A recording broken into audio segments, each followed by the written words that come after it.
পূজা মণ্ডপের ভেতরে ও পূজা মণ্ডপের বাইরে সুন্দর আলোকমালায় সাজিয়ে তুলেছে পাপন ইলেকট্রিক মহাপ্রভু। উপস্থিত সকল দর্শনার্থীদের জানাই ঐতিহ্যবাহী এড়িয়ে চলার শক্তিমান ক্লাবের পক্ষ থেকে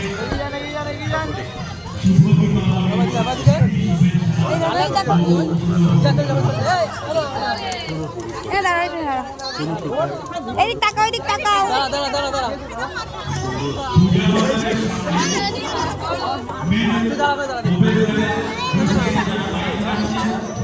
এই দেখো আমরা ঠাকুর দেখতে এসেছি, কি সুন্দর প্যান্ডেল।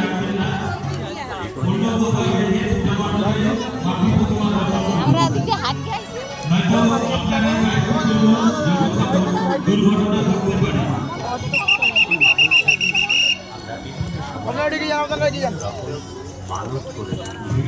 ছেড়ে দাও, ছেড়ে দাও।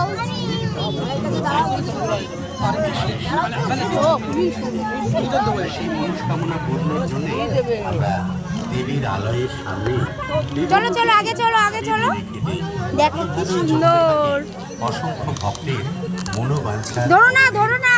দর্শন, আর সেই রূপটি আমরা ৫৫তম বর্ষে ফুটিয়ে তুলতে চেষ্টা করেছি।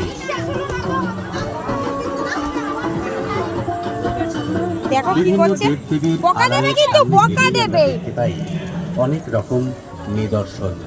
কোথাও নাম লেখা থাকে, কোথাও বা গাছে ঝুলতে থাকে অসংখ্য বেঁধে রাখা ইট বা পাথরের টুকরো। কোথাও কোথাও দেখতে পাই সুন্দর লাইটিং, দেখো লাইটিং গুলো দেখো কি সুন্দর। দেবীর অঙ্গসজ্জা করবার জন্য ভক্ত অনেক কিছুই অর্পণ করেছেন।